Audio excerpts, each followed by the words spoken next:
Imagina trabajar 12 horas al día bajo un sol abrasador. Llega el día de pago y tu jefe te dice, no recuerdo cuánto trabajaste, así que te pagaré la mitad. No tienes un contrato, no hay mensajes de WhatsApp, ni recibos, ni siquiera un solo trozo de papel que pruebe lo contrario. Solo tu palabra contra la suya. Eso parece imposible, pero así era la vida hace 5000 años atrás. Y la humanidad estaba a punto de enfrentar un dilema que pondría a toda la humanidad al borde del caos. En este video vas a ver cómo la primera gran ciudad del mundo casi colapsaba, porque las personas ya no podían recordar quién debía qué, y cómo una cultura inventó algo que cambiaría la historia de la humanidad, inventando el primer sistema de escritura del mundo, y cómo algo que comenzó para controlar el comercio y la memoria terminó cambiando la manera en que pensamos, aprendemos y registramos nuestra historia, y cómo ese mismo sistema permitió que una mujer fuera la primera en dejar su huella para siempre, siendo la primera persona en firmar sus palabras y hacer que su voz trascendiera generaciones. Pero antes de llegar a eso, tenemos que ir al mundo antes de la escritura, para entender de dónde y cómo surgió este desafío para la humanidad y por qué era tan urgente resolverlo. Hace más de 5000 años, en una región que hoy corresponde al sur de Irak, existió una zona llamada Sumeria. No era un país, no era un imperio, y tampoco era una ciudad. Sumeria era una región cultural, una franja de tierra donde los seres humanos hicieron algo por primera vez: dejar de vivir como grupos pequeños y empezar a vivir como civilización. A las personas que vivían allí las conocemos como los sumerios. Hoy ya no existen como pueblo.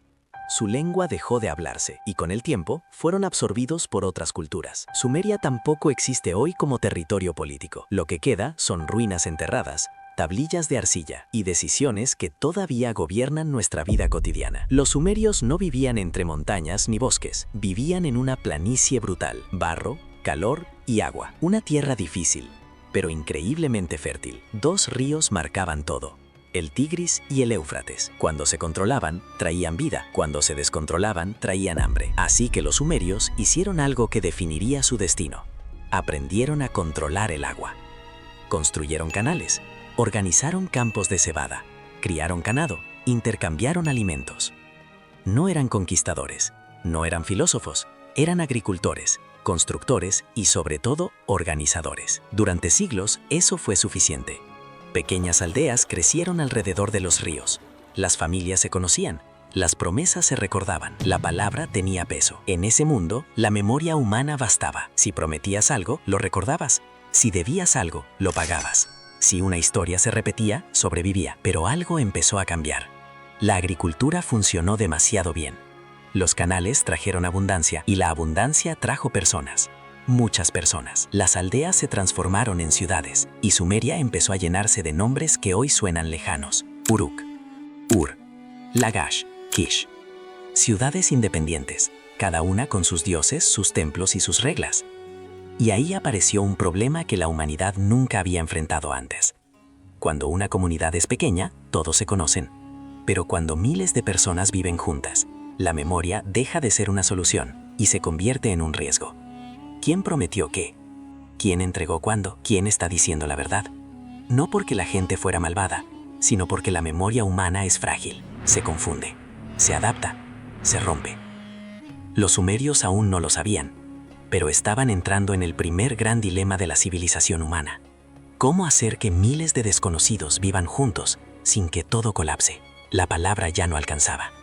La confianza empezaba a fallar, y cuando una ciudad crece más rápido que la memoria, el caos no tarda en aparecer. En Sumeria, ese punto crítico tuvo un nombre: Uruk. Una ciudad tan grande que obligó a la humanidad a inventar algo completamente nuevo, solo para no destruirse a sí misma. Y ahí, por primera vez, la memoria dejó de vivir solo en la mente humana.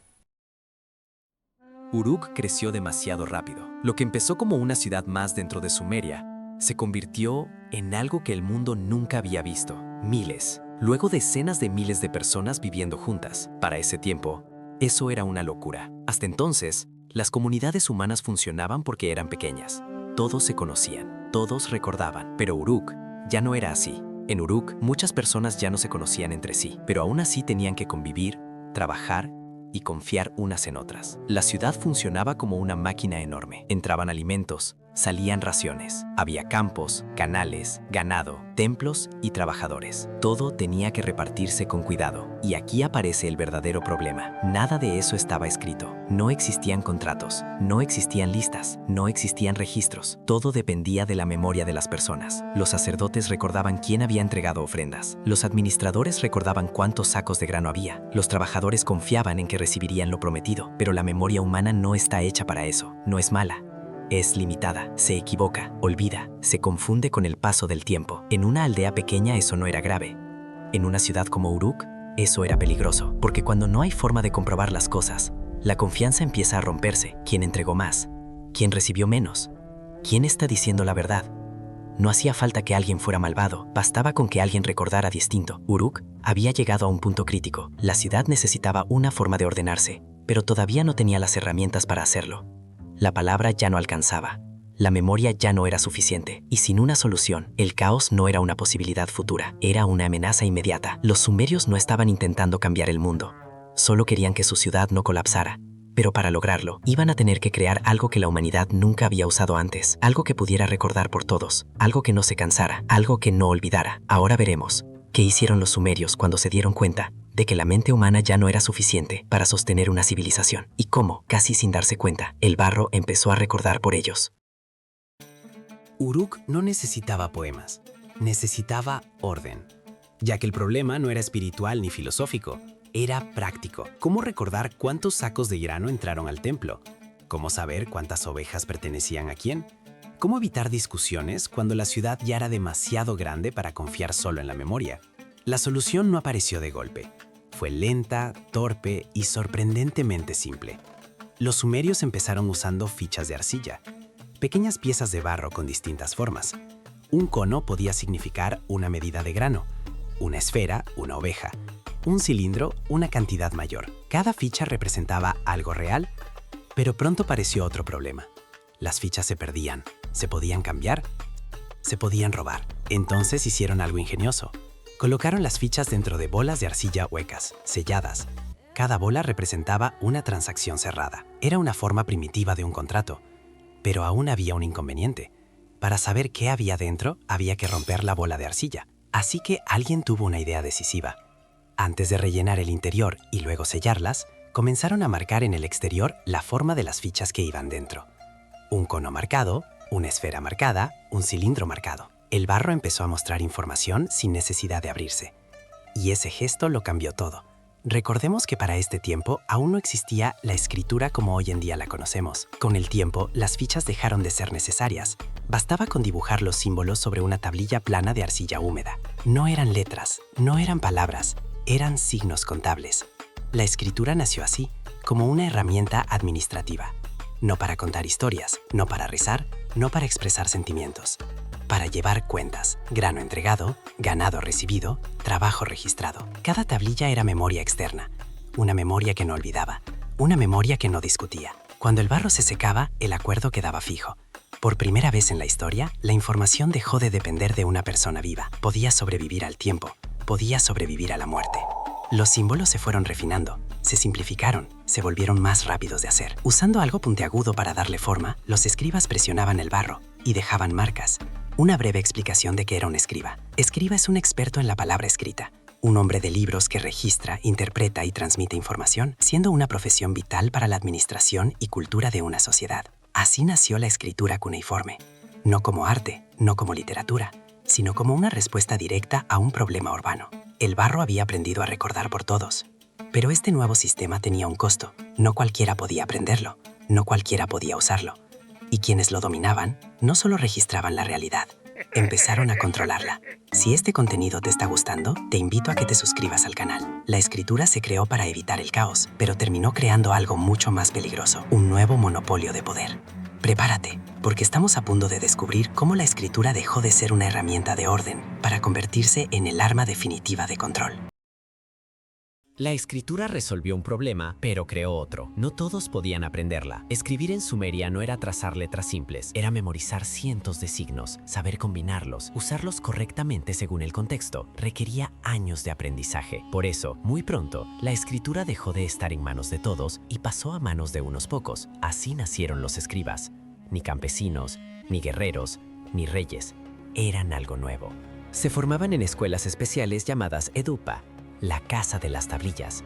Allí pasaban la infancia y juventud copiando signos una y otra vez sobre arcilla húmeda, hasta que la mano obedecía sin pensar. Aprendían a contar, a medir, a registrar bienes, a escribir leyes, himnos y rituales. El conocimiento no era libre, era especializado, y quien controla el registro, controla la realidad oficial. Los escribas llevaban las cuentas del templo, del palacio, de los impuestos, de las deudas. Si algo no estaba escrito, no existía. Si estaba escrito, era verdad. No importaba lo que recordara una persona, importaba lo que decía la tablilla. Así, la escritura dejó de ser una herramienta neutral, se convirtió en poder.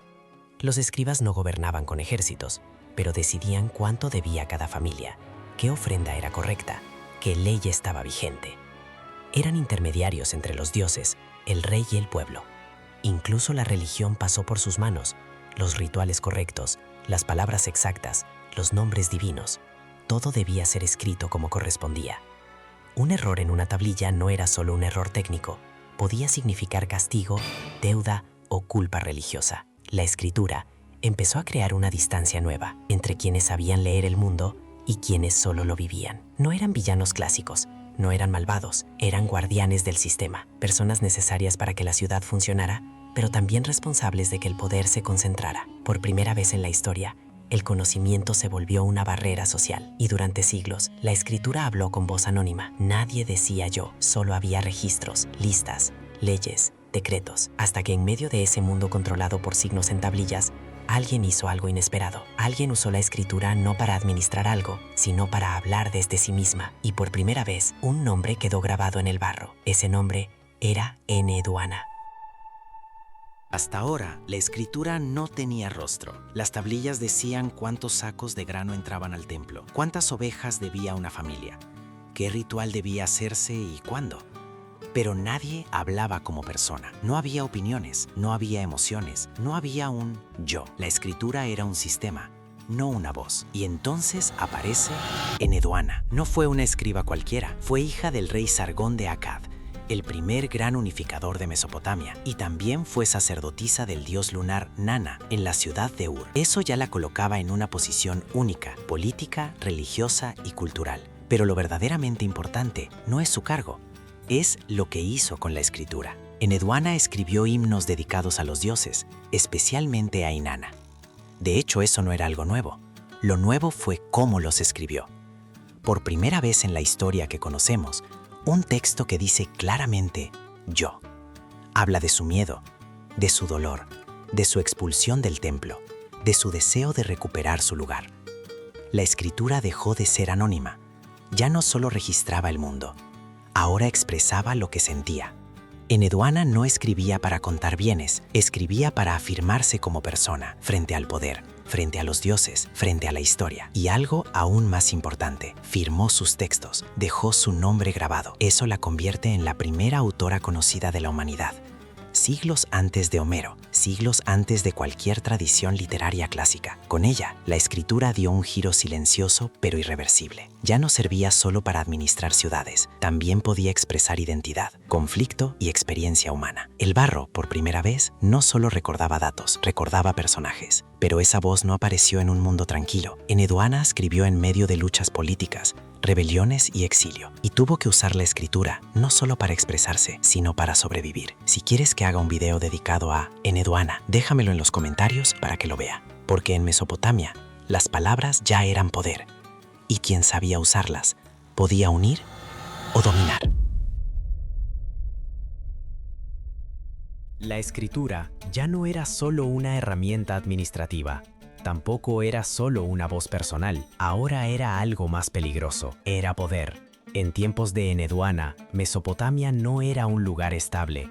El imperio acadio, creado por Sargón, había unido muchas ciudades distintas. Unirlas por la fuerza no era suficiente. Había rebeliones, había disputas religiosas, había ciudades que no aceptaban a los nuevos gobernantes. Y ahí la escritura entró en juego. Los textos no solo registraban leyes o impuestos, también explicaban quién tenía derecho a gobernar, quién era elegido por los dioses, qué orden era el correcto. la religión y la política empezaron a escribirse juntas.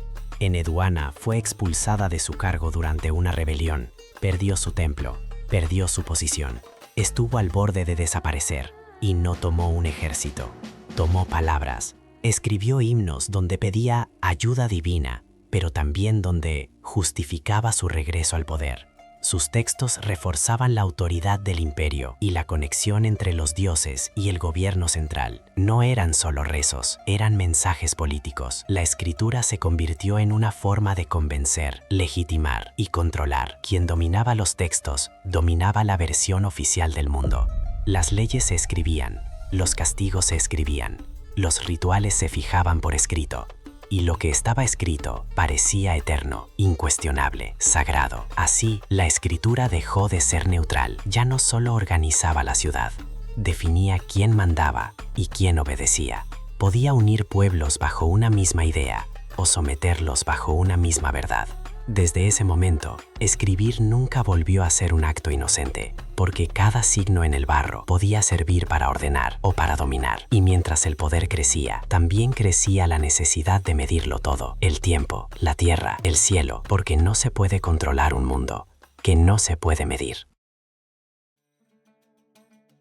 Cuando una sociedad crece, el desorden no siempre se ve, a veces solo se siente. Se siente cuando nadie sabe exactamente cuándo empieza algo, cuánto dura, cuánto falta, cuánto corresponde a cada uno. Los sumerios ya tenían ciudades, escritura, leyes y poder, pero todo eso necesitaba algo más para sostenerse: medidas, porque no se puede gobernar un territorio si no sabes cuánto mide. No se puede cobrar impuestos si no sabes cuánto produce un campo. No se puede organizar rituales si no sabes cuándo ocurren. Así que los sumerios empezaron a hacer algo nuevo: poner números al mundo. Midieron el tiempo, dividieron el día, observaron el movimiento del sol, la luna y las estrellas. De ahí surgió un sistema que todavía usamos hoy: la base 60. 60 segundos, 60 minutos, 360 grados en un círculo. No lo hicieron por filosofía, lo hicieron porque funcionaba. La base 60 permitía dividir fácilmente. Era práctica para el comercio, la astronomía y los calendarios religiosos. También midieron la tierra, campos, canales, parcelas. Cada medida escrita significaba menos discusiones, menos conflictos, más control. El cielo también fue ordenado. Los astros dejaron de ser solo dioses lejanos. Se convirtieron en señales, en ciclos predecibles. El tiempo dejó de sentirse infinito. Ahora tenía estructura: horas, días, meses, años. Y con eso, la vida humana empezó a girar alrededor de relojes invisibles. Sin darse cuenta, los sumerios fijaron el ritmo al que aún hoy vivimos. Cada vez que miras la hora, cada vez que cuentas minutos, estás usando una idea nacida en ese barro antiguo. Pero ordenar el mundo tuvo un costo, porque controlar la naturaleza no significa entenderla del todo, y el mismo sistema que les dio abundancia empezó lentamente a destruir su tierra. Durante mucho tiempo, Sumeria fue un ejemplo de éxito. No un éxito pequeño, un éxito nunca antes visto. Donde antes había pantanos y barro, ahora había campos organizados. Donde antes el agua llegaba cuando quería, ahora fluía por canales construidos por humanos. Los sumerios no esperaban a la naturaleza, la dirigían. Cada cosecha era medida, cada saco de grano era contado, cada ración quedaba registrada en tablillas de arcilla. Gracias a la escritura, todo parecía estar bajo control. Pero el problema no estaba en las tablillas, estaba bajo los pies. Para que los campos produjeran, los sumerios regaban una y otra vez la tierra. Usaban el agua de los ríos Tigris y Éufrates, ricos en sedimentos. Ese sedimento traía vida y también sal. Al principio nadie lo notó, la tierra seguía dando frutos, pero año tras año algo cambió. Las plantas empezaron a crecer más lento, el trigo que había sido básico empezó a faltar. No fue un desastre repentino, era un desgaste silencioso. Los sumerios hicieron lo que siempre hacían, observaron y se adaptaron. Cambiaron de cultivo. Del trigo pasaron a la cebada, que resistía mejor la sal. Eso funcionó por un tiempo, pero la sal seguía acumulándose. Cada riego dejaba una marca invisible. Cada cosecha exigía más esfuerzo que la anterior. La tierra poco a poco se estaba agotando. Y aquí aparece una de las grandes ironías de la historia. Los sumerios sí se dieron cuenta de lo que estaba pasando. Los escribas lo anotaron. Las tablillas muestran descensos en la producción, cambios en cultivos, ajustes en raciones. Tenían conciencia del problema. Lo que no tenían era una solución real. Cuando la comida empieza a escasear, todo cambia. Las ciudades que antes comerciaban comenzaban a competir. Las tensiones aumentan, los conflictos aparecen. Uruk, Ur, Lagash, Kish, ciudades que compartían una misma cultura, ahora luchaban por campos fértiles y agua. A esto se sumaron invasiones externas, pueblos que llegaban a una región debilitada, con menos recursos, menos estabilidad. Sumeria no cayó de un día para otro. No hubo un final épico, no hubo una gran batalla final. Fue una lenta pérdida de equilibrio. Los campos ya no sostenían a las ciudades ya no sostenían al sistema, y el sistema empezó a romperse. Con el tiempo, nuevas culturas tomaron el control. La lengua sumeria dejó de hablarse, sus ciudades quedaron en ruinas. Parecería el final, pero no lo fue, porque mientras los templos caían y los campos se secaban, algo seguía vivo. Algo que no dependía del suelo, algo que no necesitaba ríos. La escritura. En tablillas enterradas, en símbolos que otros pueblos aprendieron a leer, en ideas que no murieron con quienes las inventaban. Y ahí está la verdadera pregunta. Si Sumeria desapareció, ¿por qué seguimos escribiendo como ellos nos enseñaron? Sumeria desapareció. Sus ciudades quedaron enterradas en la arena y barro. Sus templos se derrumbaron. Su lengua dejó de hablarse. Durante miles de años, nadie recordaba siquiera su nombre, y sin embargo, nunca se fueron del todo, porque cuando los sumerios desaparecieron, la escritura ya no les pertenecía solo a ellos. Otros pueblos la adoptaron, la transformaron. Los acadios aprendieron a escribir sobre el mismo barro. Los babilonios copiaron leyes, cuentas y relatos. Los asirios llenaron bibliotecas enteras de tablillas. La forma cambió, la idea no.